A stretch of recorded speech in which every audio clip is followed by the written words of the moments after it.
اللہ الرحمن الرحیم.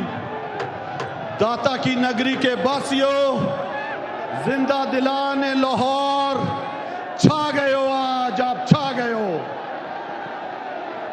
ماشاءاللہ آج جس طرح آپ ہمارے چیئرمین عمران خان صاحب کی آواز پر آپ نے لبیک کہا ہے، اور جس طرح اس امپورٹڈ حکومت کے خلاف آج آپ نکلے ہو، آپ آج تاریخ رقم کرانے نکلے ہو. میرے پیارے لاہور کے باسیوں، آپ کو پتہ ہے کہ جس طرح وزیر اعظم عمران خان کے خلاف سازش ہوئی، جس طرح یہ سازش ہمارے سفیر کو جو مراسلہ ملا 7 مارچ کو، میرے نوجوانوں، بزرگوں، وہ مراسلہ میں نے خود پڑھا. اس کے اندر جس تکبرانہ انداز سے، غرورانہ انداز سے پاکستان کو دھمکی دی گئی، جس طرح کہا گیا کہ عدم اعتماد کی تحریک سے عمران خان کو ہٹایا جائے، اس پاکستان کو ورنہ سنگین نتائج سے گزرنا پڑے گا. نوجوانوں، اس میں لکھا تھا کہ اگر وزیر اعظم عمران خان صاحب کو نہیں ہٹایا گیا حتم اعتماد کی تحریک سے، تو پاکستان کو سنگین نتائج سے گزرنا پڑے گا، ورنہ ہم معاف کر دیں گے. اس میں لکھا تھا کیوں یہ رشیا، ان کے باپ کا پاکستان جو یہ ہمیں کہتے ہیں، کیوں گیا رشیا.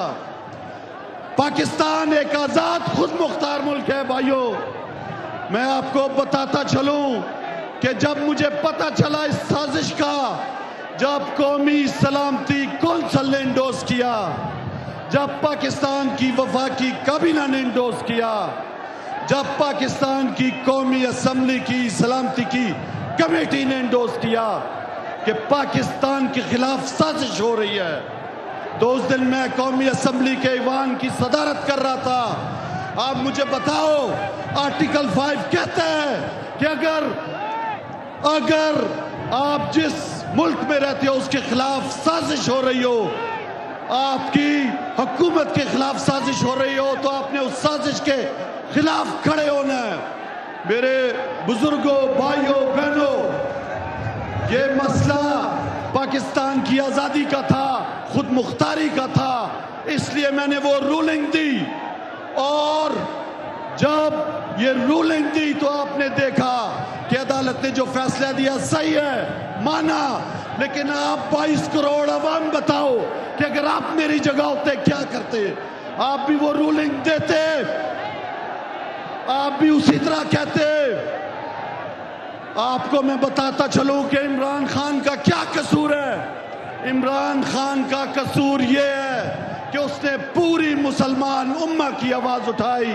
انہوں نے ہمارے پیارے نبی صلی اللہ علیہ وسلم حرمت کی بات کی، انہوں نے اسلامو فوبیا کی بات کی، انہوں نے پاکستان کی آزاد خارجہ پالیسی کی بات کی، انہوں نے پاکستان کی آزاد معیشت کی بات کی، انہوں نے تمام دنیا کے ممالک سے برابری میں تعلقات قائم کرنے کی بات کی، انہوں نے آقا اور غلام کا رشتہ ماننے سے انکار کیا.